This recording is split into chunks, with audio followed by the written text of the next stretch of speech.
And we are here. All right, bet. So, revisiting our requel discussion, I think there is a good reason for why that exists now after I saw some recent news. Oh, what news is that? So, you like Winnie the Pooh, right? Oh no. Well, they are No. doing Winnie the Pooh, Blood No. and Honey, ruining our childhood. No. And yup. So, Winnie the Pooh and Piglet are both going to be serial killers now, because the original novel is now in public domain. And since they didn't make any sequels recently, it's free for anybody to act up with it. So now instead of we having our boy Winnie, teaching us about friendship and honey and the importance of having honey and everything, what's gonna happen? We gonna have him out here just murking folk? It's gonna be disgusting. What about Piglet? Like, what Piglet gonna do? We know he had never had no smoke in him in his entire life. What? Only in Piglet's Big Adventure he did. Again, he had no smoke his entire life, and he about to have it now. Now, what Tigger gonna do, huh? Where Eeyore at? What Eeyore gonna do? I can't even imagine Eeyore doing anything. He gonna be depressed. He's gonna be so depressed that he gonna commit. He gonna have others commit suicide for him because that's how depressed they gonna get. Oh, Yo, that's gonna be garbage. I'm tempted for that to like be an episode, but then at the same time, I kind of don't want to watch it. So unfortunately, I have to watch it now. I thank you, because now my curiosity is not only piqued, it's about as peaked as my voice right now. Oh man, that's gonna be one of my favorite episodes of the pod. But just as we mentioned it, so I'm Demetrius. And I'm Demetrius. And Meech and Meech presents the Blurred City Podcast. So one of the Meeches is currently not out of commission, but he's definitely working with a handicap right now. So we're pulling through. We're doing it for you, the listeners. We love y'all. We're gonna push through. But today we're gonna start our descent into villainy. Listen, and as I said, the descent into villainy is what's gonna keep me going, because like many villains on this list, I am fueled by nothing but revenge, and not even death itself can stop me. Yeah, so we're gonna push through. We're gonna get into just different archetypes of villains, also villain tropes, and then get into just the psyche of a villain for our deep dive. And we also have a couple cool segments that I'm roaring to get to. But before we kick it off, we always start with the legal spiegel.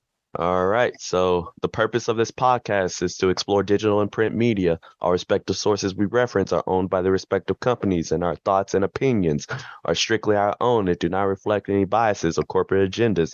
Your discretion is advised. You peasants. So, for our What's Hot segment, we're about to see what the pulse of the people is, what's going on, what's really good right now.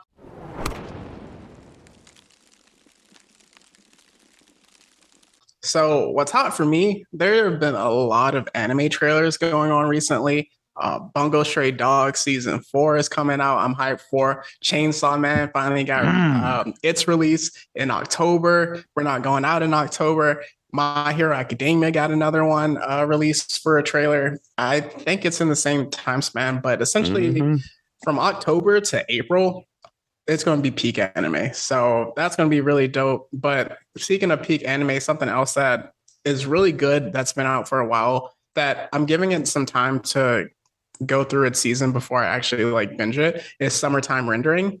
I heard this is one of the best animes to come out in a long time, like better than ReZero, but like in that same style of, yes, better than ReZero, but in that same style. So it's a 24 episode run. I don't know anything about it except just like a little bit of like, not really reincarnation, but how ReZero works. So it's on episode 15. I'm gonna give it a chance. A lot of reactors really love it.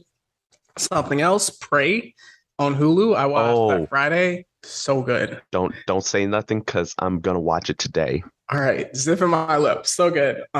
Sandman, Bullet Train, and then I have something else that I want to get to, but I want to let you say what else is hot for you.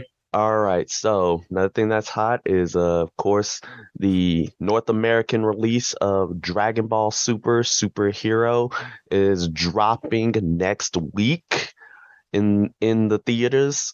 We about to see the redemption of your boy Gohan and his dad Piccolo. So we Dragon Ball fans, we gonna be eating it once again.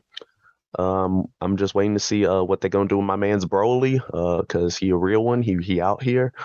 Of course, One Piece is wilding out. Like the last episodes, like I was like their animation kind of just went out of control, went extra crispy. But now, after that, they're actually about to get into the new One Piece Red movie that's going to Mm. be released, all about the red haired one armed man himself, Shanks. Oof. So get hyped about that. I have no idea what that movie's going to entail, but I'm hyped for it. Yeah, that's really dope. So the one thing that I did want to get to for the what's hot, it's like probably the biggest news so far, just in the world of nerddom. Take a deep breath. So DC is fumbling the bag.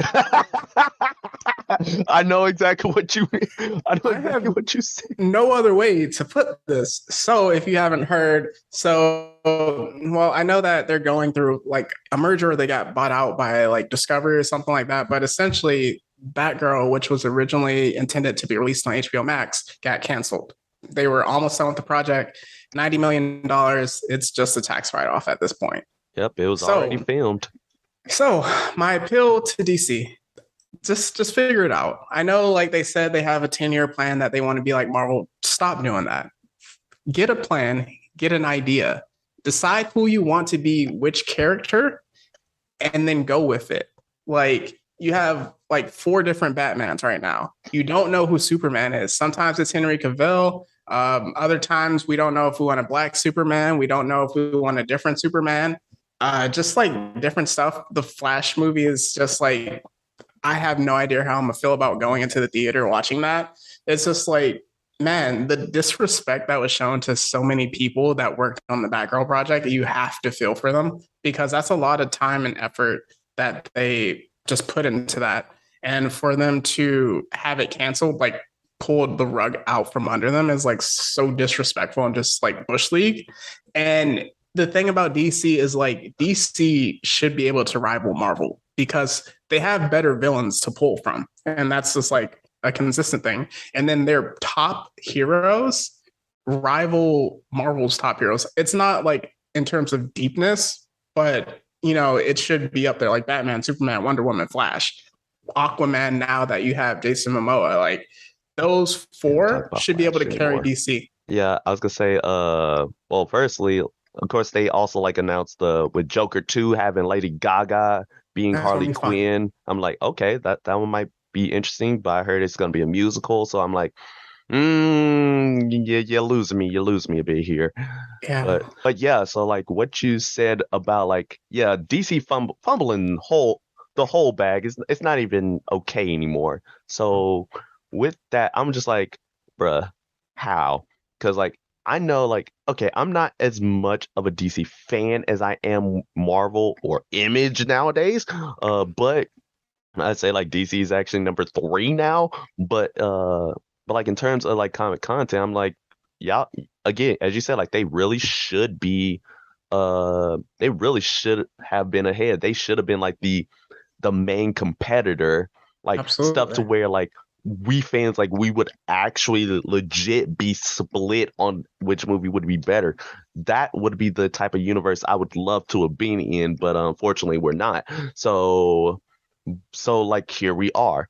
Also, because we're in this universe now, I'm just saying that I'm actually kind of glad they're fumbling right now because I do not want to see what would happen if they ever tried to adapt my boy Jason Todd or Red Oh Hood. boy. Because if they disrespected him, you would have seen me go rogue. I would not have been okay. People would there have been riots on the streets, shots See, in the air. but for me, I think that's what the direction they should go is like they should focus on a Nightwing. They should focus on. I mean, they have Gotham Knights coming out, which is probably going to be a banger of a game. They should like go with a live action Static Shock and have those characters carry it their DC into the future, kind of like a younger Spider-Man in a sense. Like they have the Joker movie won Best Actor, Joaquin Phoenix. Like Marvel hasn't done that. And then they've also like have really great movies. Like The Batman is a really good movie, like top tier movie. It's way too long, but I digress. And just like they should be able to like stand next to Marvel at least. That's kind of just like how I feel about it.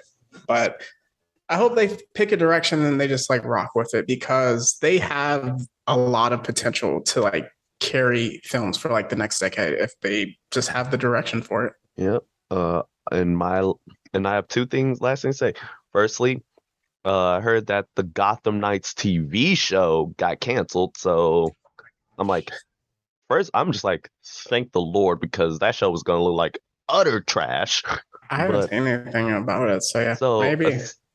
So essentially, I mean, it's irrelevant now, but it's like Batman is dead and it follows his son who's not Damian. He just has another son. And it's going to be like a CW drama where him and just a group of other people are pretty much being framed / investigated for the murder of Batman / Bruce Wayne. Okay. And one of them happens to be Joker's daughter. So. Oh my gosh. And you're just like, Oh my gosh. What was the other point? Oh yeah, and another one was like a Robin. And you're just like, no, kill that. And they did. If it was on HBO Max, because I heard Superman and Lewis is really good.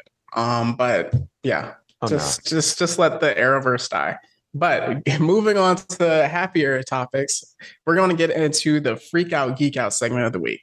Ooh. So this is something that I wanted to do like in one of our earlier podcasts, but just like time constraints or just like different things that popped up during the week that made me want to discuss something else. But I'm going to talk about the best fight in anime of 2022. Ooh. Something that was so peak, that was so epic, that introduced us to two villains that changed everything, that broke the internet again. Talking about Demon Slayer, Never Give Up, Upper Moon 6, Daki and Gyatoro versus Tengen Uzui and our boys. This is one of the, no, not one. Well, yeah, it is one of the greatest fights I have ever seen in anime. Just like building off the episode that even happened before it. So like Demon Slayer is a very simple plot, so it's hard to spoil it. But just the animation was absolutely incredible. And like I said, building off the devastation of the week before that happened, literally when that fight took off, it just kept getting more and more hype. So it's like, first it was Tanjiro and he was fighting and then he made his comeback. And when you thought he cut off the head just like randomly, it was like, wait a minute, what? And it just kept building. And then Zenitsu, he hit that Godspeed and I jumped out of my seat for like the rest of the fight. And then once Uzui popped back up in the fight and just the explosions and the sounds were happening, I'm talking about this is like, I was stunned watching this fight. Like, jumping out of my seat, yelling in my house, like I have not seen anything that peak. And I heard it's not even going to be the best fight in the show if you read the manga. So I'm just excited for. Oh yeah, and that's getting another season in either the fall or the winter. So when that next season hit, I'm here for it, bruh. You mentioned just peak. You just mentioned just peak fighting this year. But we not gonna skirt over how Nezuko went on full demon timing. She laced up her black forces. I'm sorry, Nezuko. Dumped out Daki. Put a hole in her chest. Put her on a t-shirt and decided to keep going. Oh my gosh. Like, you know what's crazy about it too is like how it's so rewarding about the season. I know they combined it with the movie, so it's kind of weird to say where you start season 2 at, but they started the season like huddled together crying over the loss of our boy, the Flame Hashira, Rengoku. But they ended the season huddled together crying because they did it, that they defeated Upper Moon 6. And when he had the blade in his jaw and he still cut the head off. And it showed that image of all three of them yelling together as they were like cutting the heads off. Peak, peak anime. That's all I have to say. Those are some of the best villains so far that I've seen. I I don't know what to tell you. Like this, it was just greatness. That's all you can say. That's all that needs to be said. If you haven't seen it, then what is you doing? Yeah. Finish watching this episode, then go watch it. Yeah. And for that, basically all of the Entertainment District arc is the fight scene. I believe it's 8 to 10 episodes. So maybe you can skip the first 2 or 3. And there's just like a fight from there. And there's so many just fights, like even Tanjiro versus Daki, that first fight was like, oh, this is how high it's going to get. And then they come back with the second fight, which was absolutely incredible. So definitely just go watch Demon Slayer. It's is it on Crunchyroll? I know it's on Hulu. That's where I watched it, but yes, it is on Crunchyroll. Okay, so either Crunchyroll or Hulu, just go and watch that season 2. But going from there, now we really start to, we wanted to, as next week, we're going to have our anime villain draft. So with that, and also last week, we had our Venom character study, who started off as a villain, transitioned to an anti-hero, transitioned to a hero. So we're just going from there. We wanted to really, for August, get into our villain bag. With that, we're going to start with just a villain overview. So with that, we're going to talk about the different objectives and archetypes of villains. So first one we have is our World Destroyer, if you kind of even want to get into that. All right, so the World Destroyers are essentially what it says on the tin. These are typically your villains that be like, hey, I'm gonna destroy the world and there's nothing that you can do. These are your villains that be like, okay, nothing matters, so I'm just gonna kill everything. And they don't have, and when it comes to world destroyers, it doesn't have to just mean planetary, right? It can be galactic, it could be universal, but it can also be destroy your world as in your personal world, i.e., this villain is really has so much pettiness and hatred against you individually that they will make sure that your entire life gets destroyed, which is your world. So Count of Monte Cristo. Count of Monte Cristo. I was talking about Reverse Flash. Boy, petty. Like, do we not? It was me, Barry. There's one. I can't say the quote on here, but I forgot what it was. It was like he went back in time when he was with his girlfriend. We're not gonna talk about it, but all I gotta say is it was me, Barry. What is wrong with the Reverse Flash? Again, pettiness is the ultimate villain motivation, but we're gonna get into that later. But yeah, going from there, we have our conquerors, respect / fear me, and there can only be one. So for this, you can kind of think of a Highlander type or just like a conqueror, as I said in general, where this character, he wants to rule. He wants people to either fear him, mostly, kind of like or love him like a Homelander, but he doesn't care if people actually fears him. Also, just like there can only be the top one. So we also saw that in our discussion of the boys with the Soldier Boy and Homelander, or just I believe it was a Jet Li movie called The One, and it was like alternate versions of himself, and one of them was chasing and killing off the alternate versions of himself because that way he became stronger, that was a really cool movie. But that's kind of like the next villain archetype objective. Mm-hmm.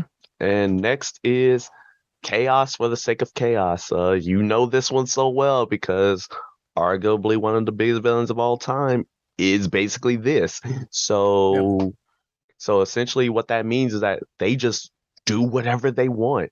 All they want to do is just to sow as much discord, sow as much dissension, let's say chaos, negativity, just pretty much whatever society brings or whatever's like deemed acceptable, they want to uproot it and then just see what type of havoc is coming through from there. But also just with that, we have your guy, Carnage, who is of the same ilk. Again, as I said, I wasn't gonna get into him, but Got and it. now that you brought him up, and the fact that I'm wearing red right now, that should let you know. I mean, Carnage is literally that. He's nihilism to the fullest, All and that's right. essentially what chaos is.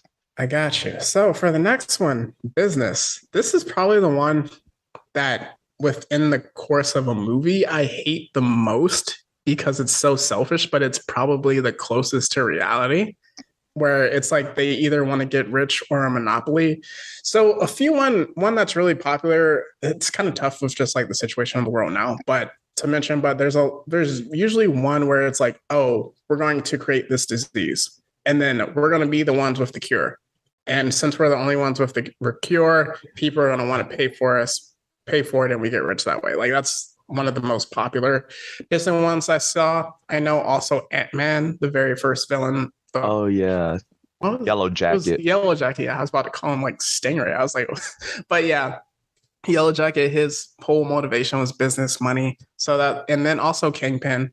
He can also be kind of viewed as a conqueror, but also business. But I actually really love the depiction of Kingpin through like the Netflix series. And then I thought he died in Echo, but not Echo, No, and Hawkeye, but apparently not. oh nah. Oh nah, you ain't gonna take out Wilson Fisk that dirty. Nah, Yep. he too big for that. You know the rule. If they don't die on screen, I not gotta see dead. a body. Gotta see a body. And for the next one, another one that's really close to reality is the revolutionary. So this one is he wants to essentially throw down the system, tear it down from these inside out, get people. It's usually fighting against a business or against a bigger power in a sense. Sometimes that can be viewed as a good guy, sometimes that can be viewed as a villain. I just finished playing Cyberpunk 2077. And then essentially, like one of the Mm, motivations was a revolutionary, but you played it from the perspective of that guy. So that's like another big one. If you could you think of another different objective? I mean, really, you really got like most of it is like you're either killing the world, you're doing it for the sake of whatever. I was gonna also say another archetype is the vengeful one.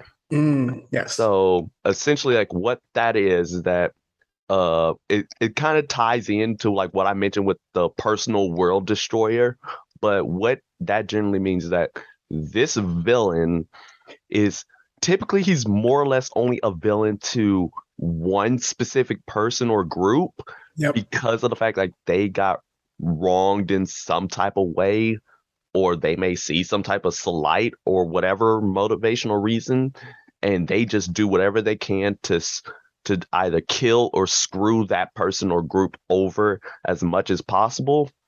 And sometimes like when you're doing like crossovers and whatnot, like this villain, like sometimes they would ally themselves with other villains only to serve the goal of screwing their personal villain over.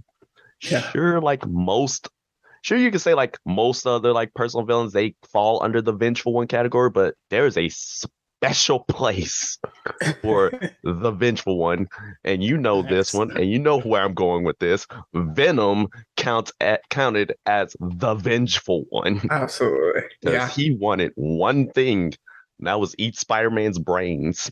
Yeah. When you said vengeful, I was kind of thinking like, yeah, that's in the revolutionary. But then when you got into specific of it, I was like, yes, yes, definitely. Like even like how you say groups and crossovers, Sinister Six. The sole purpose is to defeat Spider-Man.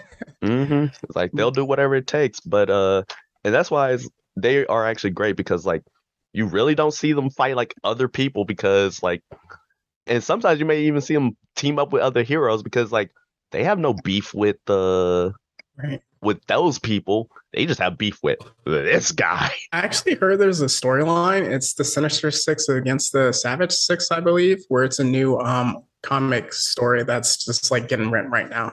So I'm hyped for that. Oh boy. Oh yeah, that one's about to get nuts. So I'm gonna start it soon.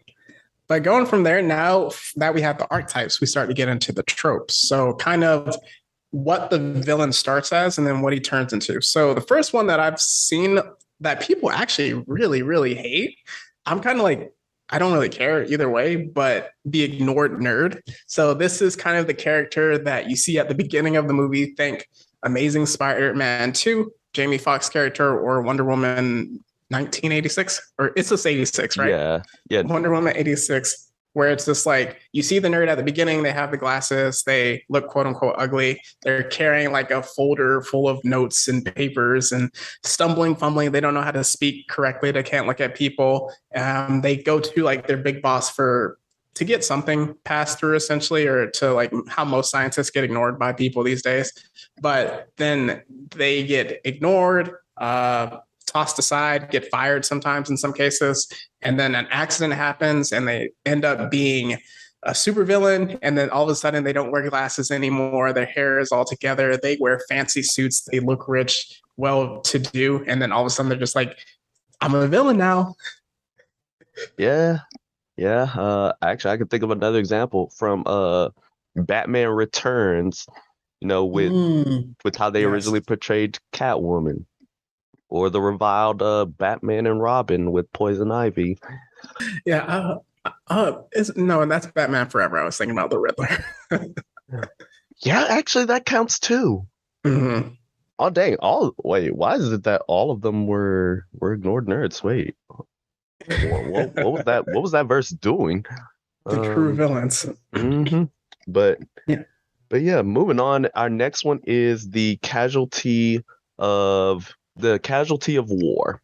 Now, Mhm. this is the motivation where where there's the characters, right? They've pretty much gone out to war, fought, they've done like basically terrible things, or like they're part of war, and they're maybe like somebody they cared about died, like either a Right. lover or brother or anything like that. Or maybe it's just like PTSD or shell shock or anything like that, where war just breaks you, and they just go like, okay, they pretty much become the warmonger or war criminal, essentially. Yeah. Boy, I wish we could talk about Attack on Titan spoilers, but I'm going to save it until next year. But just the Casualty of War, this is where I think of the Revolutionary, and this one is also another case of just like a real life situations that we see sometimes. And when we get into the psyche of a villain, definitely going to touch on this. But Casualty of War, like you said, even just being able to, okay, you were living this way. If you even want to think of a Wanda and as the Hmm. Scarlet Witch, where you know you're living your life, all of a sudden war happens, you lose everyone you love. Next thing you know, you're a villain. So that's definitely a big one that we see a lot in just villain stories. The next one, we're going to go into the jilted lover. So this is a very common one where it's just like, oh, I was in love with someone, they broke up with me, they ended up falling for the hero. Now I'm going to be a villain and essentially ruin the hero's life. Kind of like you said, the vengeance plot. Mm. And man, is love a powerful motivator. I wouldn't know from personal experience, but man, rejected love kind of hurts. But we're just gonna move on past that part. But yeah, that's like, yeah, so like that's a powerful motivator, because as you say, like they go jilted lovers go straight to the vengeful ones. Oh, yes. Easy, easy. Yeah, and this is they kind of also get really creepy, the jilted lover, especially in anime. But we're just gonna leave it like that. But Ugh. and then another one, it's a trope, but it's towards the end of movies that we sometimes see. But yours that you really hate that you mentioned in our ladies' night episode, redemption equals death. Ah! Okay. All right. Now you're about to see Meech rambles with this voice. I don't care anymore. Push All past right. your limits. All right. It's time to go beyond plus ultra. Okay. So redemption equals death. If you guys haven't listened to that episode before, and when I ranted about it, then you're about to hear it now. So that's basically when, okay, you're dealing with a villain. They've done all these heinous acts and these heinous activities. They they pretty much run the hero's pockets like throughout the entire story and whatnot. But T-shirt. and they putting people on t-shirts. They putting them 6 feet under. So you think like they're irredeemable. You're thinking that, oh, there's no way in the world that they could live. that they would turn the side of good. But there's the hope spot. Like, okay, they can, like, oh yeah, they can be redeemed, but how are we gonna reconcile all of these past, this blood on their ledger, taking a quote from Black Widow, Mhm. all this blood on their ledger. So best way to do it is that they die. They essentially die in a doing one act of good that Mhm. essentially, that in terms of the story may redeem them in the eyes of everybody. And then there's people like me that go, that ain't how this works, pal. Like, you may do like one act of good, but everybody's going to remember all the heinous things you've done. There ain't Mhm. no way around it. And also, if they are a good villain, story wise, why not keep them alive and it's also interesting to see them face the consequences of their actions. Yep. I'm just like, ah. Now that I think about it, when I wrote this down, and then when you mentioned it, I had to think about one of our GOAT directors, and Sam Raimi has done that in every hero movie he's done. Mm-hmm. I had to think about it. He did it in every one. So Green Goblin, that's one. And Doctor Octopus. yeah, that was the main. I mean, they both died, and I mean, both of them were kind of under control of other things, but at the same time, they died. Then in number three, Green Goblin again, where Harry Oh died, yeah, and then when we have Multiverse of Madness, Wanda dies. for So now. this version of Wanda dies most likely. So yes, that's definitely one that you really put where it's like it kind of wipes the slate clean. It's like, oh, they were good in the end. All right. So now for me, I'm about to get it. Well, for us, we're about to get into some of our favorite villains of all time. So for this list, it just isn't comics or like movies. For me, it's also TV shows and gaming that I'll get into. But I have my list here. So some of my favorite villains, obviously Joker, Carnage. We got that, top tier. Doc Ock also. But one of my top villains, Dr. Evil, and $1 million. I love Dr. Evil. Him and Mini Me. Oh my gosh. Legend. Also Megatron, GOAT. Mm. One of the best villains that he gets slept on. Well, actually, he doesn't get slept on, but Megatron is an incredible villain. Another one, Mojo Jojo, Boy. my guy from Powerpuff Girls. Mojo Jojo was spitting. I remember that movie where it's like he essentially was taking over the entire Townsville. Mm-hmm. Mojo Jojo, and then he has like such a great backstory too. And like his fit, he has like the nice drip and everything. And then just for another one of my favorite villains is Eggman, specifically the Jim Carrey portrayal in the Sonic movies.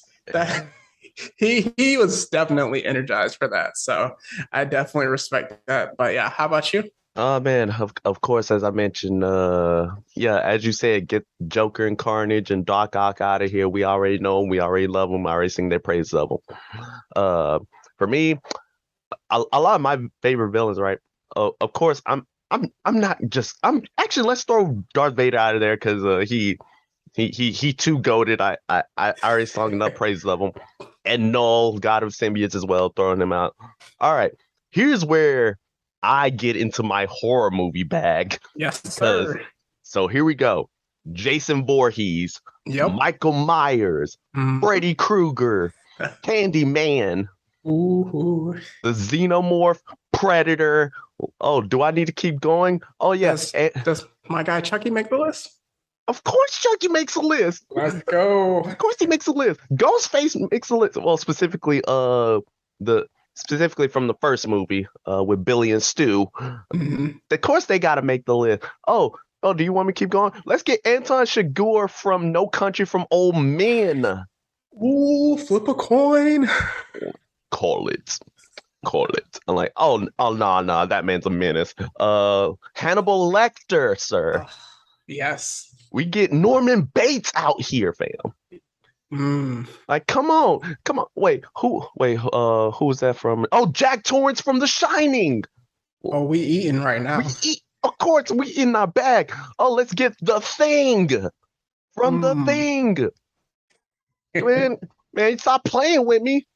Oh, you better get the T-1000 from Terminator up out of here, son. Get all of Okay, wait, Skynet. wait. The Terminator is an odd one because he flips. No, I said the T-1000 from Terminator 2. Okay. You got it. Yeah. Oh no. I know what I'm be talking about. Nice. Don't be messing with me. But that's for my movie bag. But we get into the anime bag now. Ooh. We get into the Goku Blacks. We getting into the Madara, the Aizen. Get to pain. This world shall know it. This world will know pain, sir. Come on now. Wait, what about that One Piece bag? I know you got some. Hey, hold up. I need to take a sip of water for this part. Yeah, I didn't even get that far. I love it. Akainu, come run these pockets. Oh, Doflamingo. Doflamingo is a menace to society. Yujiro Hama from Baki. A demon in of himself. Man, I don't even know what. Let's get one more on this list and I'm gonna close it out. The Violator from Spawn. Ooh, that's a good one. I'm not mad at that list. At all. And the worst part is I can keep going for ages. I can talk about all my favorite villains till the day I die. Yeah, I had to cut myself off when I was making them. But now we get into the ones we despise. So I kept it kind of short, but this is almost mostly video games. So Demon of Hatred from Sekiro. I hate this monster so much. He was the only boss that I couldn't defeat with honor. I had to cheese him and run up on the top of a building and get him to chase me so he could fall off the cliff and die. I could not beat him on the game story. I could not beat him on the one-on-one run. He is a menace. The people from Software, whenever we talk about video games, that'll probably be season 2. Oh boy, I can't wait for that discussion because I have a whole Sekiro topic to discuss. Next, General Shepard from Call of Duty Modern Warfare 2. That absolute traitor. One of the biggest betrayals in video game history that I never saw coming. And he killed Ghost, who we played as, and took out everybody else. I absolutely despise him. And I love that we got to get him with the throwing knife at the end of the game. Another one, Shao Kahn. I absolutely despise you from Mortal Kombat. Mostly, it was from one of them where we had to play with Liu Kang. I was playing it with one of my roommates from college, and we just had to keep doing the bicycle kick over and over so the dude wouldn't attack. He was a menace to try to defeat. And final one, Bowser, you're just a troll, and I hate it. In every Mario game, you just do something that pisses me off, and I hate it. But Bowser, who's also a top villain, but yeah, go ahead. All right, and then for me, these are villains who, I may despise them, but I despise them because of how good of a villain they are. They are so good at their job, I actually hate them. If I were to run up on them in real life, firstly, I would probably die. But don't mess with me if I got my symbiote on me. But we're gonna start off very small. I'm gonna start off with the racist himself, Frieza. We got to start off with Frieza. I mean, out here calling my people's monkeys. I mean, I gotta run the fade with you. You know, every chance. So many people don't know why he calls them monkeys when they listen to this.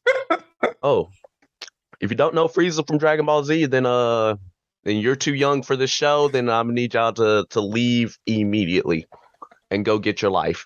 Frieza has a tail. That again, yeah, he has a.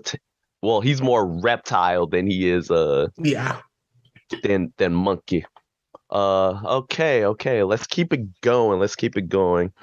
I absolutely despise Zeus from the God of War series. I mean, he ain't too far off from how he is in actual Greek mythology, which is saying something. So I guess I hate Zeus in all mythology, so let's just throw all of Zeus in there. God of War. We're gonna throw him in from what was it, Smite, and we're gonna get him in from the actual mythology and in Marvel. Yeah, I despise you, Zeus. Let's see who else was the one that. Okay, who's the one that actually ended up killing? Oh yeah, Green Goblin. Like I I just well specifically the Ultimate Comics Green Goblin because while main 616 Goblin he a mastermind, he a villain, he a villain. I'm just like, bruh, you need. Unfortunately, he got it together right now. Let's see how long that lasts. But he on the right path right now. Ultimate, however, is a different story because he got my boy Parker got put on the t-shirt. I'm like, nah. You need to. He need to go. 100%. He needed to die. Also, Balder from God of War 4. He need to go. Let's see. Who else did I despise? Who else I despise? There's two that actually I thought of that we probably are mutual hate. Ramsay Bolton and Joffrey. Oh! I didn't think about them in a minute. The worst villains. Oh, nah. Put them at the top. Put them at the top. I need them dead immediately. I need them to go straight to the gulag. Nah, we're going straight to the gulag. Oh yeah, Starscream can get on somewhere too. He's just a coward. Yep. But that's it. That's it before I end up going down a rabbit hole that I'll never come out of. All right. So speaking of rabbit holes, we're about to get into our deep dive. Ooh. Like what I did there. I'm a professional at this point, but I was gonna have us read the legal spiegel again for this part, but I know since your third is kind of doing it, let's save it. But what we're trying to do at this for our psyche of a villain deep dive is just pose some questions and actually get people into thinking of it, because some of them might hit home. Just really, what makes a villain? How does someone get driven to that point? Just like different aspects of that. So we're just going to really get into it, ask the tough questions in a sense, and just discuss it. So now it's time for the deep dive.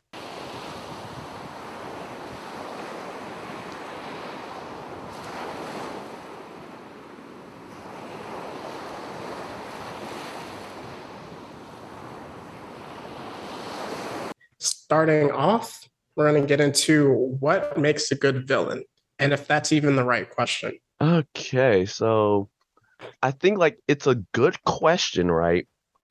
But there's like so many factors into what makes a good villain.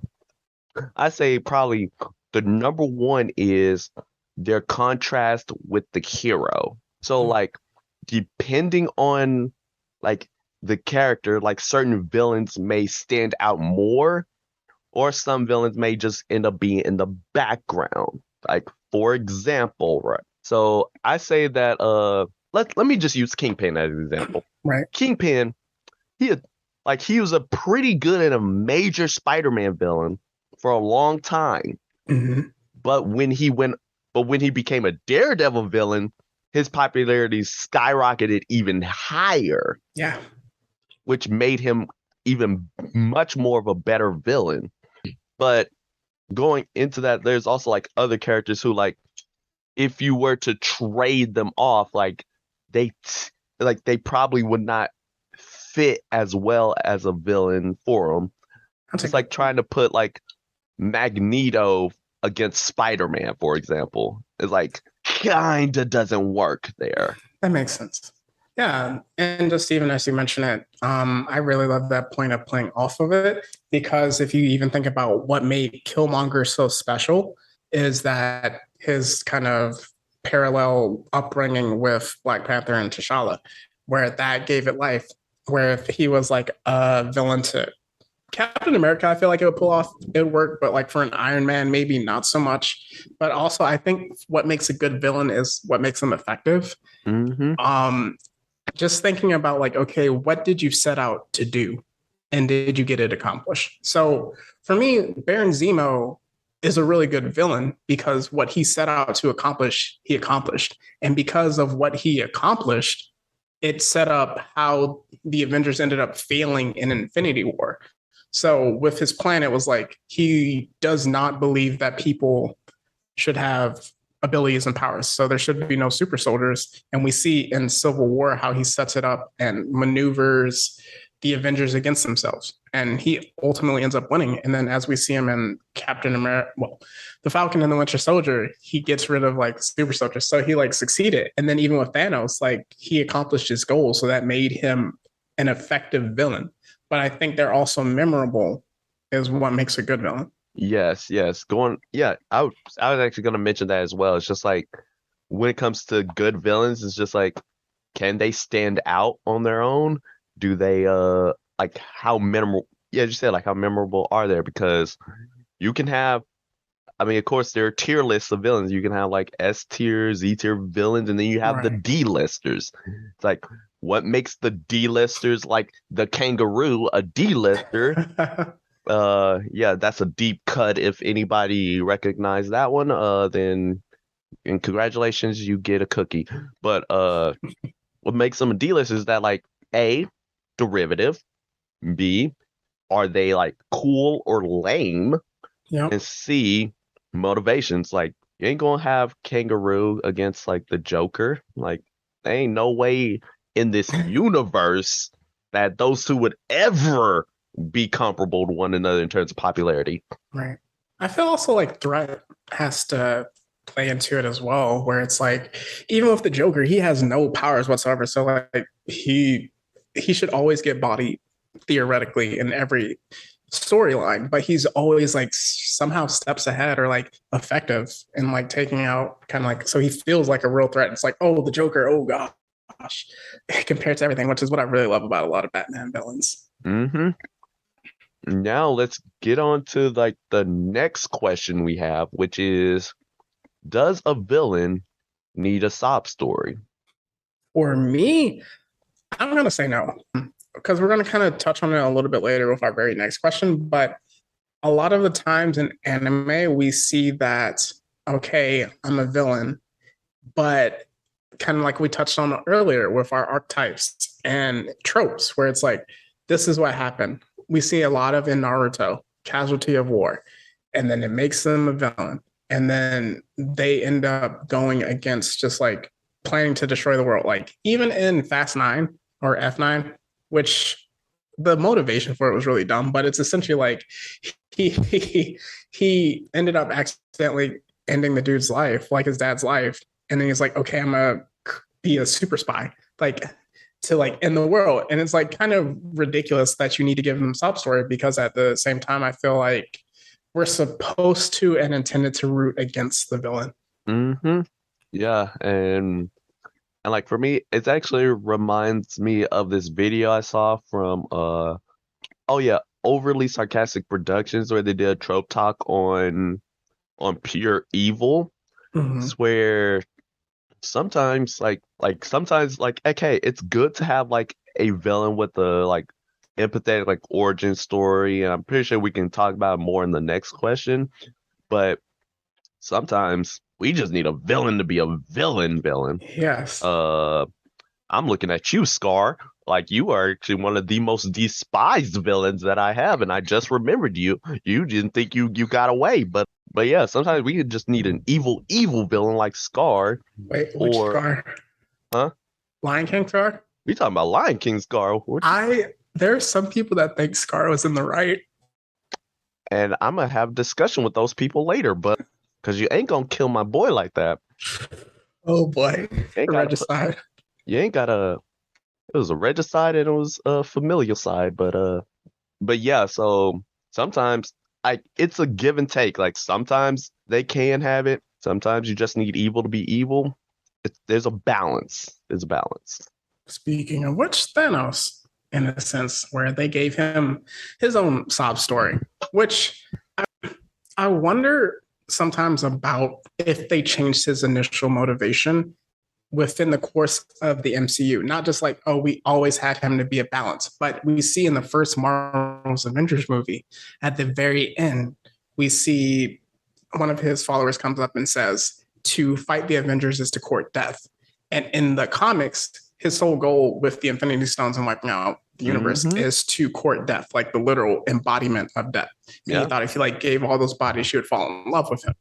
And then that's why when like Hela got introduced, I was kind of like interested, but I don't think that's the same thing. I might have just like confused that myself. But then we ultimately see he's like, oh, balance. And that made him one of the greatest villains for the, just like in general. Like, I don't think a lot of people are like big Thanos fans before the MCU. Oh yeah, 100%. Because as you mentioned, like Thanos's motivations, they went extra sideways with him. Because as I said, like he was just kill everything so I can be with Death and she can finally give me that smooch that I was always waiting for. But on the other hand, like, hey, MCU Thanos, like he has great motivations. Sure, like comics. Well, actually, nowadays, like in the main comics line, they retroactively gave Thanos like a much more tragic backstory. Whereas originally he was just, listen, I was a deviant from my race. I just want to kill everything. That's Titan. Yep, I was just boom, bing, bang, done. That's all I needed, and that's all he needed. And it was only after Infinity War where they started giving him that nuance. So it just kind of helps with good, effective villain. Because again, he set out to do what he set out to do. And then we even see like it wasn't a retcon because it's like time travel, but like in the end game, they just made him evil. Like they didn't try to like complicate it. Like he literally was like, oh, I left all of y'all alive. Now I'm just gonna rip everything to like the barest atom and we're just going to start the world over. So it kind of even tells you like how his real like a villain, because we're ultimately supposed to root for the hero. So going from there, now we get into, do we need to empathize with the villain? And now here's the biggest like philosophical question, because of the fact that while most of the time, right, we are pretty much like designed to kind of root with the hero. But because they're good and the villain's typically evil. But nowadays, and I know like back in the day, like especially during World War II era, like that was exactly what the mindset was. But unfortunately, like nowadays, in fact, I actually saw this on a video, Linkara's review of Maximum Carnage, where he basically discussed this entire idea. So like up until basically the 90s, when things started getting darker, because of the like things were pretty much like clear cut, black and white. It's only roughly around like that 90s period where, or specifically during Vietnam, where things started getting muddled, and like people started asking more questions like, is this the right thing to do? And like, are we, and like, I guess people's eyes started opening up to the fact that like things aren't as black as white. They're black and white. Things can be like in shades of gray. It's like sometimes heroes do things that are pretty suspect, and they may do like pretty heinous activities in order to try to win. Or sometimes villains, they may have like good motivations, but they may be going about it in the wrong way, and they may just need to be steered back in the right direction. Right. What's kind of like it ties into your redemption equals death. Like you just need to be steered in the right direction and kind of atone for it. And that's what we touched on last week with our anti-hero discussion, where it's just like how things philosophically shifted. So for me, I don't think we need to empathize with them. But at the same time, how we talked about earlier with the Casualty of War, some people get created. That's how like some villains get created. And like not even like fictional villains, like that's how some real life people, it's hard to explain it if you see like someone you love like get bombed and then you just grow up, you hate whoever did that, and it just kind of drives that revenge, that motivation. And it's like nature versus nurture, where some people wouldn't get to that point. But at the same time, going to the fictional side of it, I think it's just that it slightly defeats the purpose, because we are supposed to root for the hero ultimately. But depending on how you tell the story, it can be effective because Killmonger, who is one of the most popular villains in Marvel, his motivation made so much sense.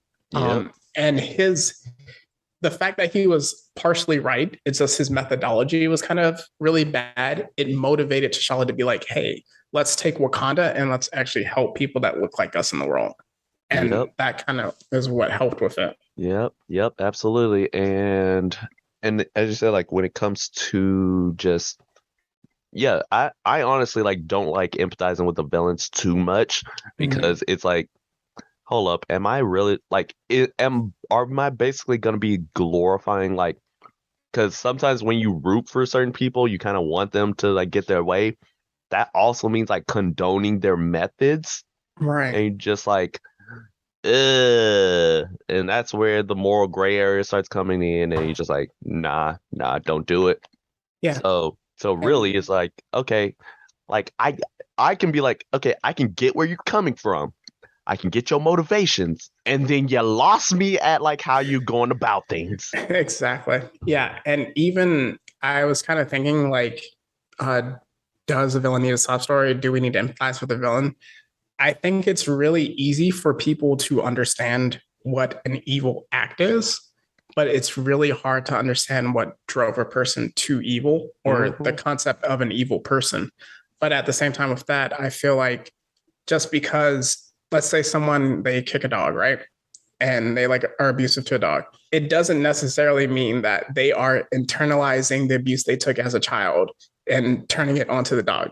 Some people are just really like evil like that Yep. enjoy beating on others or doing bad stuff, which is why I think that there has been this push recently to make us empathize, but we also because they don't know how to actually tell a story of a villain in a sense. Yeah.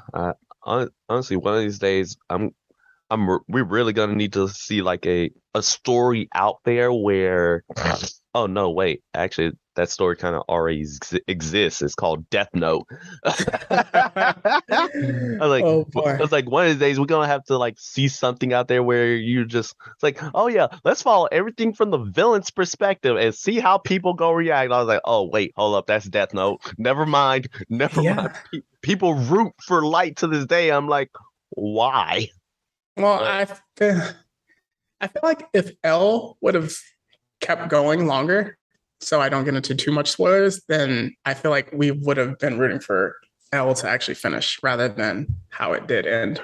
Fell off a cliff. But with that, I think that evil for the sake of evil sometimes falls flat and they don't know how to tell that story. So think of like a Ronin from Guardians of the Galaxy, mhm. or even just like the first Iron Man. I know that was more business, but he was just like evil for the sake of evil and just kind of doesn't make sense. But like people that are like, oh, I'm gonna destroy the world for the sake of destroying the world, it doesn't always hit the same.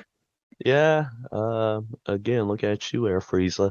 But again, I'll always go after them. But yeah, it's like sometimes they do fall flat, because of the fact that like they're like so one note. But it's like at a certain point, it depends on the story.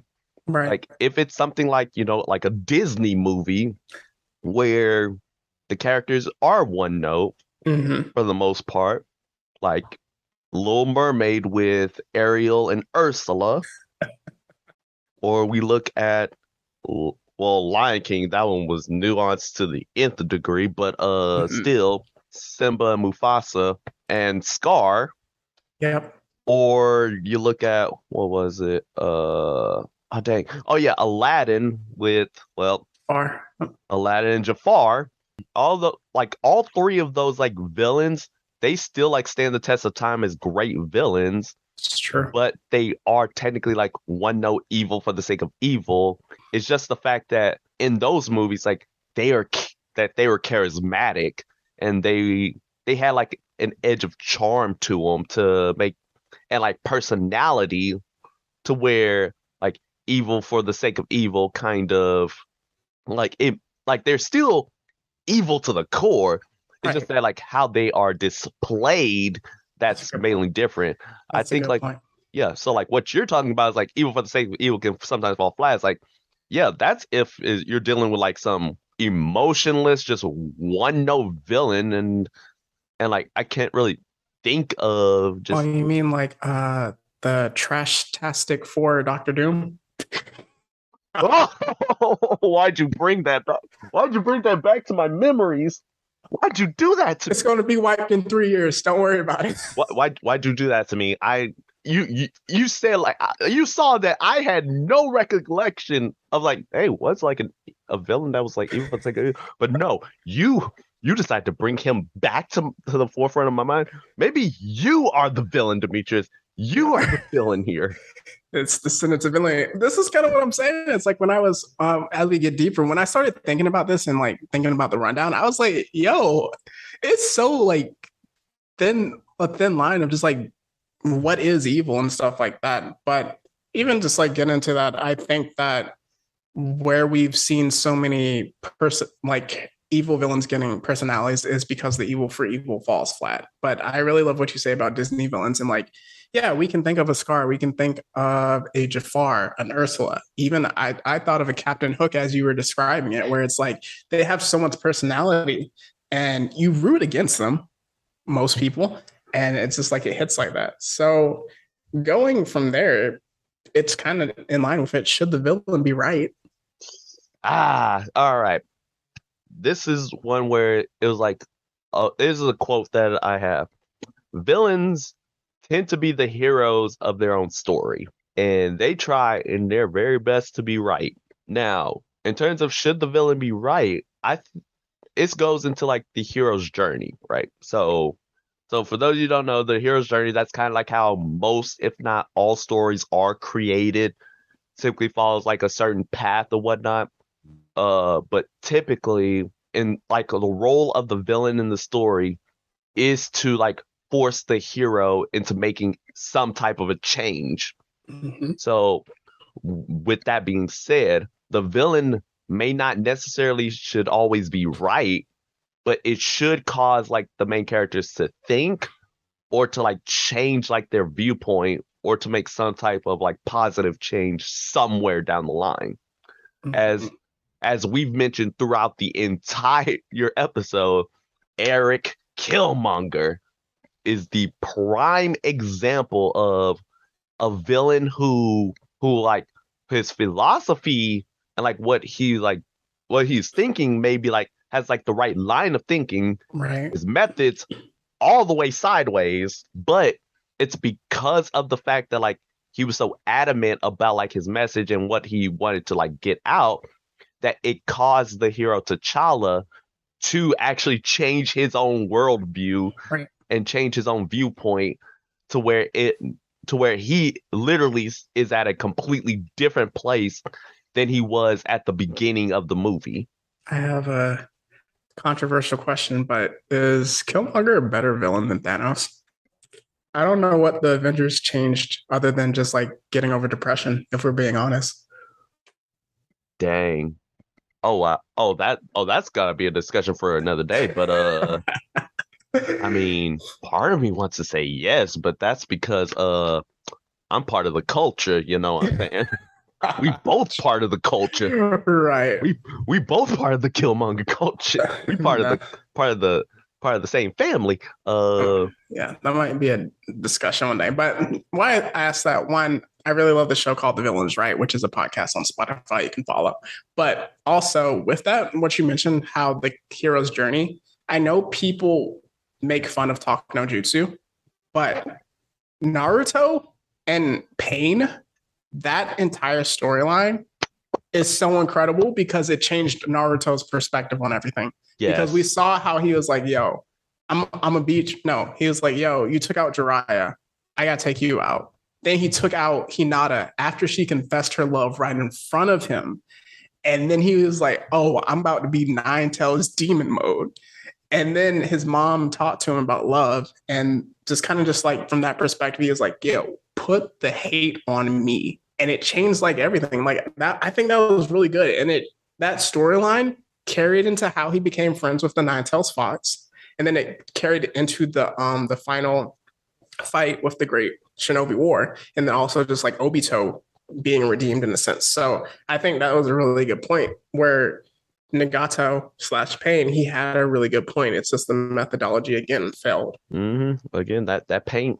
I mean, that's why Pain's probably one of my favorite villains all time. That's why I put him up there with Madara. It's like he's the only villain to have made Naruto speechless. Yeah. He straight up says like, "Oh, you wanna have peace like Jiraiya Sensei? All right, how you gonna do that?" He's like, "I'm gonna kill you and then bring peace to the Shinobi Way." It's like, all right, how you gonna bring peace? Silence, nothing. Yeah. And then gives the best villain speech of all time with Cycle of Hatred. I don't care what anybody says. Y'all can come after me in the comments, but Cycle Hatred, best speech. Don't at me. In fact, come at me. I invite you in. He definitely changed things. So going from there, we get into a matter of perspective and a very thin line on what makes a hero and what makes a villain. So recently I started not rewatching, but continuing a show called Primal, which is on Adult Swim, and it kind of has the same animation style as Samurai Jack. I think it's the same creator, and it's on HBO Max right now. But it's essentially, it's a very simple plot, but it's a caveman and he befriends a T-Rex, and it's animated. So essentially it's like their story of survival. It's literally, that's what's it. But in the recent season, so they were looking to save somebody. And in that, they had to just essentially kill everybody in a village that was holding them as slaves. And at the very end of the show, they gave 10-minute, at least like 5 to 10 minutes to just like a son and the war chief who were coming back with like new slaves of their own or whatever. And they didn't know what happened to the village. So there's like this red mist that covers the entire village. And as they walk, it goes by and they just see blood trails and just like dead bodies of all their villages. And then he sees his wife, and then he also sees his youngest son who ended up dying. And you just see like the heartbreak from that. And they're supposed to be the villains, but from their perspective, you're like, yo, we were just minding our business. We were gone for a while. We came back and like somebody just destroyed my entire family. Like, so that's what it's like, the thin line where it's like, oh, I actually feel them. And in the later episodes, I really just love how they actually give the quote unquote villains in each thing kind of like a few minutes just to be like how you can empathize with them. Yeah. Dang, man, that sounds rough. I actually might need to watch that show, but it's really good. I almost did the freak out geek out segment on that one. Dang, but yeah, it's like what makes someone a villain? Because of the fact that, like, as I mentioned, the villain's the hero of their own story, and because of that, everybody is somebody's villain. Correct. And all boils down like, hey, what slighted? Like, what had you done to slight me? And like it's like what have you done to like oppose me or like done something to like be against me?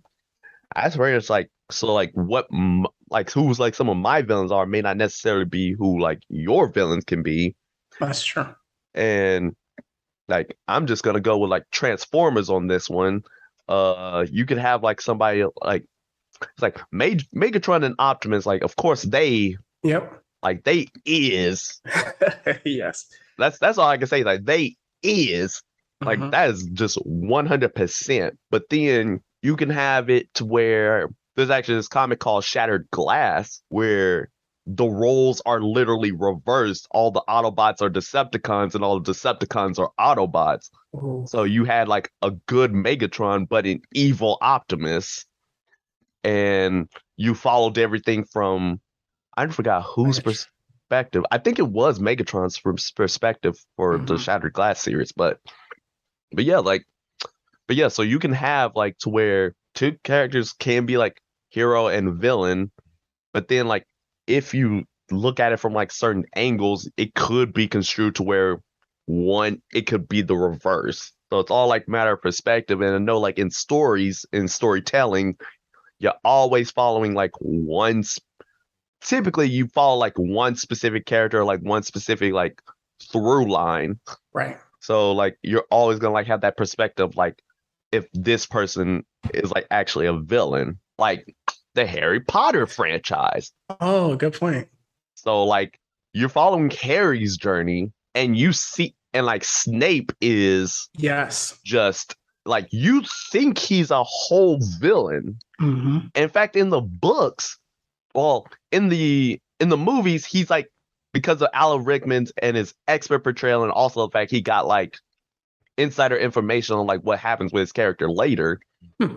He played him to where like you see more shades of gray, but in the Right. books there was none. He was a monster. He was like a straight up bully and a like the harshest person. Like you never want to go to Snape for help. Mm. And it was only like literally in his spoiler alert for a very old franchise, or in his dying moments, that's when you learn like, okay, he had a much more redemptive quality, Mm-hmm. which No. as I said, like in the book, he hit in the book, you did not know any of that until Harry finds out. But Right. in the movies, you kind of somewhat slow, like you start seeing like, wait, there's something more to this character than you think. Yep. And then we find out that like Harry's dad was a scumbag, so stuff Hmm. like that. But even with that, now we get into just the tough part where it's like the world is more than black and white and it is gray. But I think that sometimes saying everything is gray is a cop out. I think with that, it's easy to excuse things that we would otherwise not excuse. Or also just with shifting morals. I know we got on Batman last week and then just also Spider-Man because of how he kept betraying Venom. But just with that, I think having that line is important and he sticks to it most of the time. So with that, I do think that just being like, oh, it's gray, it's gray, it's gray, it opens the door for villainy. But at the same time, when you paint things black and white, it creates more villains than there are necessary to be. So Oh yes. All right. Let's go ahead and get into this. Let's go ahead and talk about Batman real quick. Since you brought it up. Okay, so when it comes to I was like, honestly, I want to make a disclaimer. I know like his no kill rule like that is just something just I was like some people don't agree with and some people do agree with. My whole stance on it is like there is a death penalty for a reason, and then also like I don't mind if you do have a no kill rule, just don't try to forcefully impose it on others. That that's all I'm gotta say about that. But getting into the topic of everything gray is a cop out. I think like yeah, it's like as you mentioned, like yeah, things well, I'm doing like a marriage of both of like what we're saying is like I say like yeah, there is like a lot of gray in the world, but then there's also like spots of good and spots of bad. It's like yep. the yin yang symbol. Mm-hmm. You can What's have that blend? yeah, it's like you can have good and evil, you can have evil and good, and in life there's a balance of it all. Uh, and then there's somebody who's all, and then there also can be spots where somebody's all good, and then there's spots where somebody can be all evil. That's just how life rolls. But at, but yeah, so like at the, but yeah, what you're saying about how leaving it open to like, hey, okay, everything's gray is like leaving the door open for like everybody to start doing morally questionable things and why like that's maybe a cop out and whatnot. Take a look at The Boys. Yep. I mean, that show is just 100% unabashed in like what the where the line even is, Right. especially this past season. I think that Annie is the best chance as like trying to like get it as like okay black and white, but even then she's like working with people that's great. So then even you're like okay by association, how does that work? So Yeah, and but as you say, like at the end of the day, like she's probably the most morally good with Huey kind of like right behind her. like he I'm got not, corrupted. Yeah. yeah, I mean, again, season three, I ain't gonna spoil it too much, but something happens with Huey. I mean, if you've seen the episode, then cool. If you Yeah. haven't yet, then what is you doing? Um, but yeah, so like Huey, of course, like he starts leaning more towards the side of gray. Definitely. And oh wow, I can't believe we've talked about evil, good, and gray, and we haven't mentioned Star Wars yet. I can't believe I haven't done this, and I apologize to all my Star Wars fans out there. Sorry. I'm sorry, Jamie. I'm sorry. I'm sorry. But here we go. I'm rectifying that mistake right now. Let's get into it, boys. All right. Light side of the force, dark side of the force. Typically, good with light, evil dark. Can be easy to be swayed to the dark, harder to be in the light. And how most of the time, and George Lucas has always stated that like there is technically no middle. There is no like gray side of the force. There is no like gray Jedi. Like there can be people who may not be affiliated with the Jedi or the Sith, but still can use either side of the force. But there is specifically no gray side because of the fact of just how corruptive the dark side is. Like you have that taste and you do it, unless you a Mace Windu, you gon' lean, you gon' get pushed to the dark side if you keep going. Yeah. And he said like that's basically kind of like a metaphor for life. How like if you start excusing your evil actions, saying like, oh, it's for the greater good. And everybody loves to say for the greater good. The greatest good you'll ever have.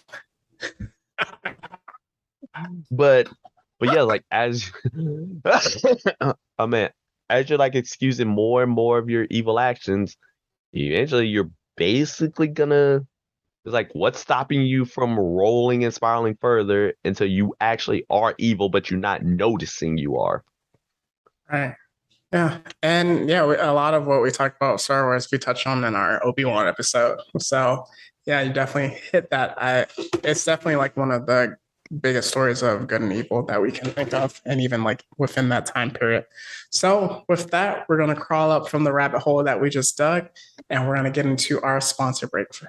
So for our today's sponsor, we have the My Villain Academia. If you wanted to learn how to use your abilities to be the best villain of all time, please come join this academia. There'll be torture, murder, putting people on t-shirts, stealing, killing, and everything in between.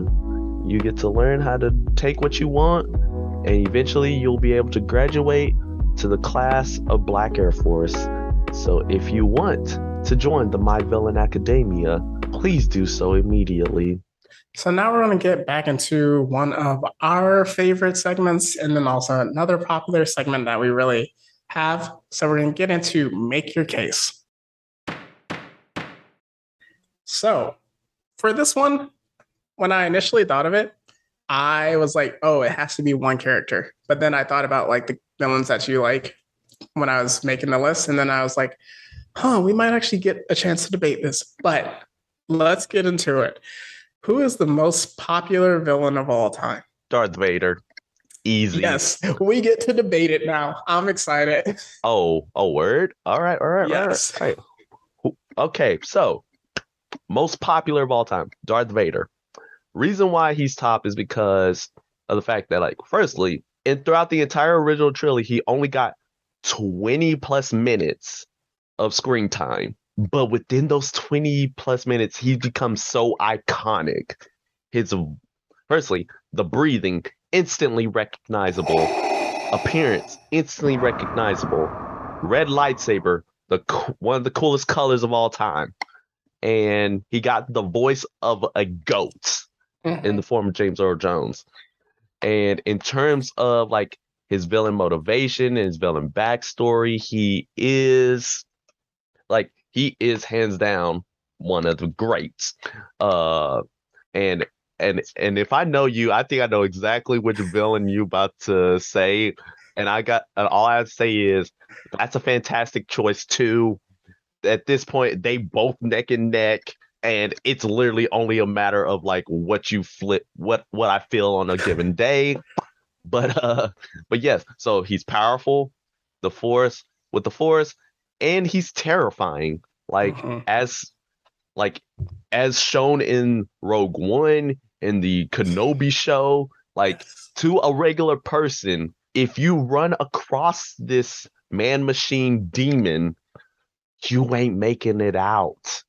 And that is why I say that Vader is one of the most popular. Okay. So that's the person I knew you were going to pick when I was thinking about it. I was like, okay, I have the person I know. And then I thought about you and I was like, I know he's going to pick, he might pick Vader. And then you did pick Vader. So the person I'm thinking about is the Joker. I know it. I know you were gonna pick Joker. That's why I prefaced it. I was like, he a fantastic choice too. Like you don't even have to explain it, but you can explain it for the audience. But go ahead. See, this is why I love doing the podcast with you, because we already know. But you talk about amazing voices. So the Joker is voiced by Mark Hamill in the original Batman series, which is credited as one of the greatest animated series of all time. So I'm your daddy. But up there with the X-Men 97. Also, the sheer number of recent live action Jokers. So 2 people that have played the Joker have won Oscars. That's kind of like, it just shows the popularity, but also the commitment to it that a person wears. I mean, obviously Darth Vader isn't going to get an Oscar because it's not really much acting within that, but the Joker, the portrayals of it have been really interesting. How we talked about DC fumbling in the bag. I think if Jared Leto actually got what he was supposed to do, he would have been a good Joker as well. And just going with that, even just like he has no powers whatsoever. But apparently he's a scientist because he comes up with like the laughing gas that is with people. He always has like ingenious schemes where it's like, I know the Killing Joke is very controversial, but the Killing Joke and what he did to Barbara Gordon, how he set up Commissioner Gordon, and even putting Batman in that position, just the White Knight story that gets told. We see even Dark Knight Metal in the Batman Who Laughs, how we see like the stories of Joker getting infused with that. I do think there's a bit of a Joker overload in a sense, but at the same time, it's because of his popularity. And then even in the Arkham games, which is like, in my opinion, they brought back superhero video games. He's such a great villain throughout that trilogy. Yeah. And then even to top off just like his villainy, Injustice alone doesn't start without the Joker. So the Joker, with his plan, again, not having any abilities, turns Superman evil and takes over the world. So like, just that's how ingenious he is and how dangerous he is. So you see how powerful Joker and his popularity rises from that. Yep. Oh yeah, 100%. I 100% agree with everything you said, but yeah, that's why I said like it's Joker and Vader. You can't. They are just this 2 neck and neck for this. It's a hard debate, very tough one. But now let's get into number 2, the greatest villain leader. Who you got? I'm definitely not choosing the leader from the Hulk, but this was tough. These next 2 are tough, but I'm gonna go with Magneto. Leading the Brotherhood of Evil Mutants. Yeah, initially I was gonna go with someone. I was initially gonna go with Doctor Doom, but I don't view him as a leader of team, more as a conqueror from that perspective. So Magneto is able, like, again, thin line. He has a philosophical difference with Professor X about, hey, people, us normies, hate mutants. Mutants need to band together and stay strong with that in order to overcome that. So he leads like so many mutants that are all, again, it's easy because Professor X, he has a school, so he can raise them up. He can put a Storm, a Cyclops, Jean Grey as teachers and have them as buffers. And then also because he recruited them, even not redeeming Wolverine, but just like being a figure in Wolverine's life that can like keep him in check. That's, I think, much easier than, say, a Magneto who's in charge of a bunch of evil people, keeping them in check and being like, hey, don't do this or I'm gonna check you. And then if people don't have metal abilities or like within their body, like how he always bodies Wolverine, he still keeps them in check, which is really crazy. So I got to go with him as the best leader of all time. Yeah, definitely. Like Magneto's definitely the GOAT. Definitely one of the goated ones. For me, actually, see, like I chose Sosuke Aizen. I'm not mad at it. I'm not mad at it. So this man is a master planner, fam. And and yes, I did choose master planner purposely because I did not pick Dr. Octopus for this because like I like Doc Ock. He is a terrible leader because all of his teams end up coming apart. Yeah. But Sosuke Aizen, he he ruled his team just off his sheer power and yeah, just off sheer power alone. Just inspired his whole team just like boom, all in line. There were very like little it's like nobody actually wanted to like outwardly try to kill him because they knew he would murk them. The Right. only time they tried was two times. Either they were about to die in the case of Espada number 2, or Aizen went after them first, which was Tied Haribel, Espada number 3. Mm-hmm. Now, everybody else, like, they were afraid of Aizen or loyal to Aizen. In terms of loyalty, nobody is bigger than Ukiura. Ukiura is he Ukiura the GOAT, Who's loyal to also the wearing man. the forces. Yep. He got his forces on, but loyal to the man to the very end. In fact, Tosin was also very loyal to him. In fact, the only member of his team who wasn't loyal was Gin. Ichi was Gin because of the fact he was planning to kill him from the start. But again, he was the only one, and he Right. waited for his opportunity. Everybody else loyal to the end. Master Planner, his plans worked. He Yep. got immortality. He is literally a god at this point, and he can't die. So the only thing he did, and he also got his wish of wanting to see Ichigo Kurosaki's like growth to be a worthy fighter for him, and he got it. That's why I say Aizen's the best leader. God, I love Bleach. That was a good one. I can't really dispute it from there. But moving on, now we get into our greatest villain team of all time. Boy, this was the hardest one. It was difficult. This was the hardest one for your boy. I spent so much time trying to figure out which one could it be. I have to go with the cop-out answer. I have to go with the Akatsuki. I have to. Okay. Because firstly, them robes. Sick. So iconic that people are cosplaying it to this day. Yep. Secondly, all the members are memorable. Well, okay, all except like 2 of them are memorable. The paper one is kind of... All but 2 people are memorable. Everybody else has like personality, charisma, style. They have something. They all swaggy. You're not going. We not gonna talk about pain, all right? And just how much he is. And then in terms of their motivations and their plans, like, well, even though most of them all died, the plan still got fulfilled. Even yet, the original plan, which was Infinite Tsukiyomi, it got fulfilled at the very end.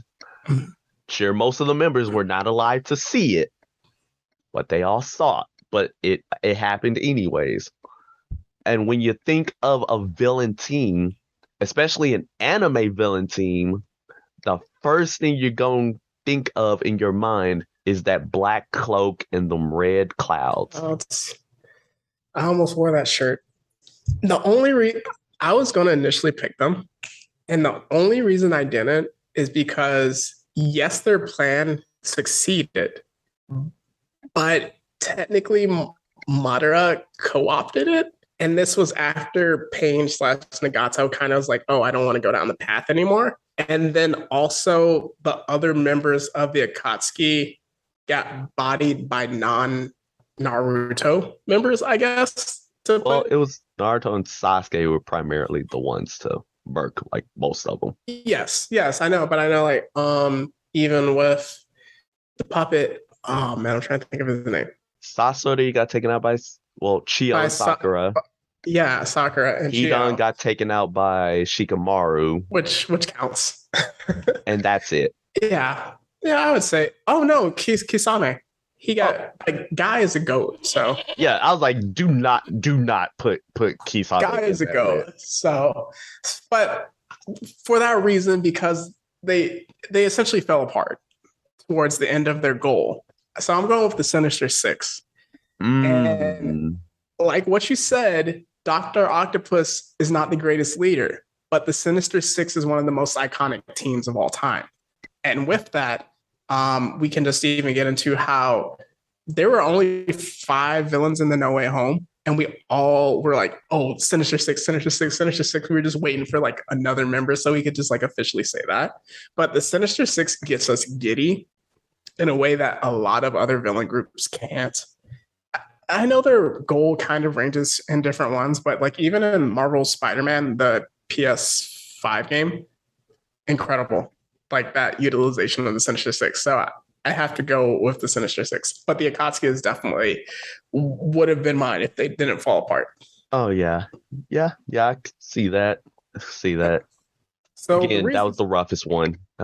Yes. So the reason we did just like our villain teams is because next week we had to send out the bat signal and recruit some friends. So we're gonna have an anime villain draft. So we're gonna put the rules out after this episode before the draft actually goes up. We're all gonna draft 5 members of our team from anime villains and then also an extra wild card. So I'm excited to see who we'll pick. It's going to be a really fun episode. Oh man, I can already tell now that it's about to go nuts. It's about to be out of pocket. But going from there, now that we're already in our villain bag, we're about to start stomping. It's about time to get them forces on. Yes.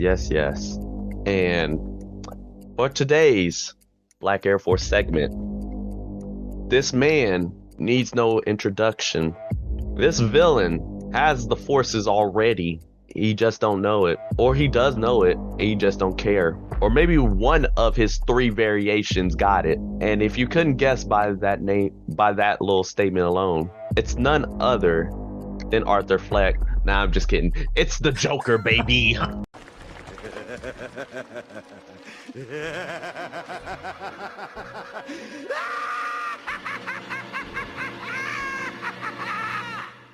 Let's go.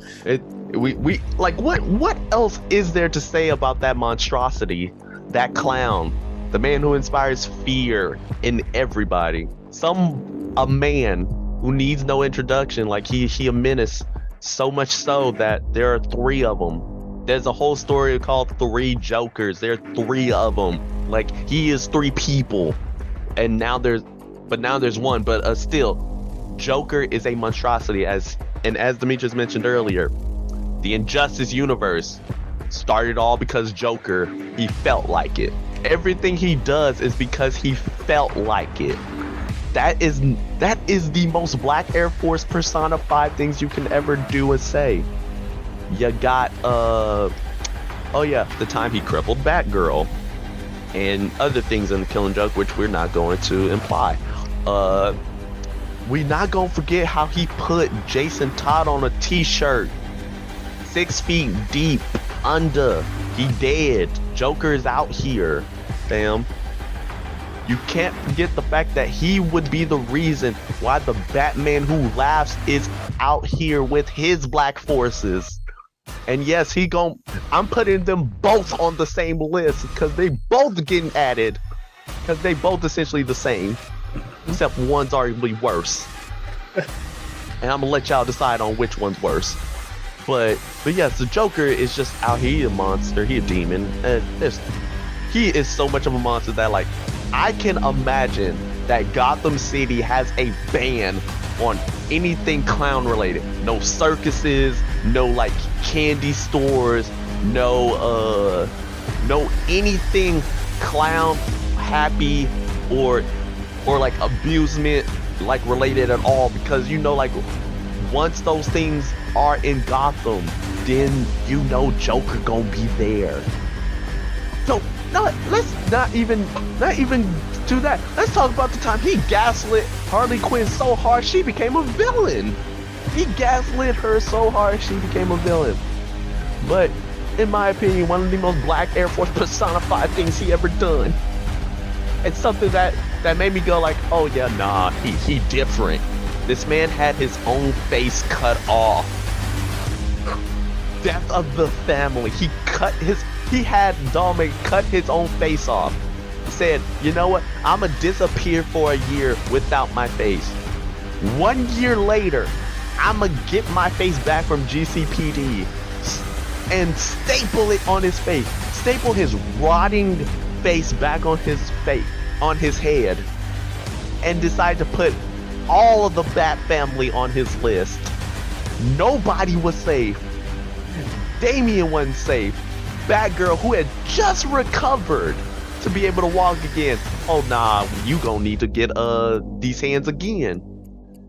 Red Hood, still not over his trauma. Nightwing getting put on a t-shirt. Alfred almost got put on a t-shirt. And we all thought he died that day. It was crazy. There's a reason that Batman cannot kill this man. Because again, if he did, Batman Who Laughs will exist.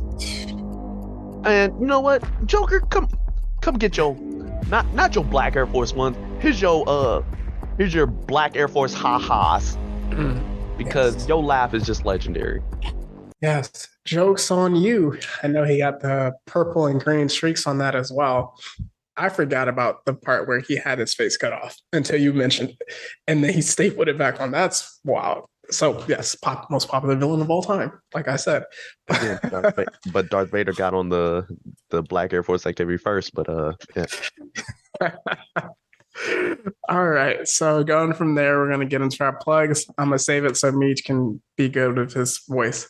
So for our podcast, you can check out our Instagram and Twitter at BlurredCity22, BLERD CITY 22.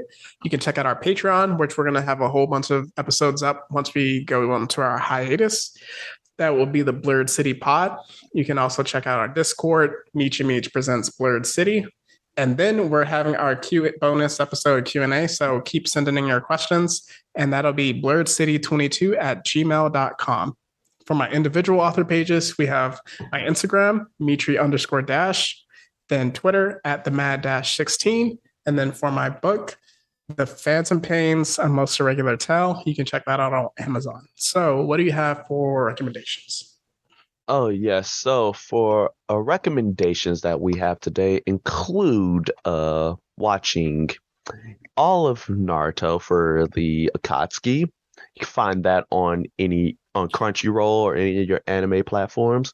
You can also, yes, in Hulu. In terms of, different comic books that we referenced, for the Joker, you read, Batman the Killing Joke, Batman Death in the Family, A Death of the Family, and 3 Jokers. You can also watch the Batman the Anime series on HBO Max, however long that's gonna still be up there. But Bumble. But yes, so watch that. You can watch many different horror movies actually on this app called Shudder. All the horror movie villains I mentioned, like Jason, Freddy, Michael, all the horror villains, they can be found on the Shudder app. So please go check those out.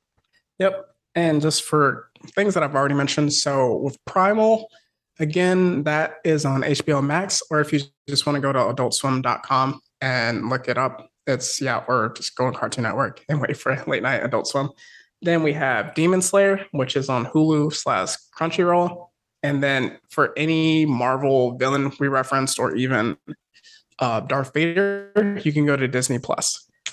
So with that, we're going to leave you with some words of encouragement as usual. And yes, so my words of encouragement is that when you are when you're dealing with like very, I guess, obstinate people in your life, like people who are against you and people who are, you know, fighting who are like pretty much just don't like you or anything like that, just take it as like, hey, you must be doing something something right if somebody's actually willing to go against you on it. And like, hey, this may be like their villain origin story, but that doesn't mean you have to be a villain. No. And for me, I would say aim to listen before acting. You're not automatically the good guy just because you're born in a certain place or with certain statuses. Sometimes you're a villain to someone else just because you exist. But with that, just really aim to listen, choose to do good, and you can choose to be a hero in their life or choose to stop them from being a villain in a sense, but choose togetherness. So with that, we're just going to leave you with, it's not goodbye forever. It's just goodbye for now. And that's the Blur City Pod. See ya later.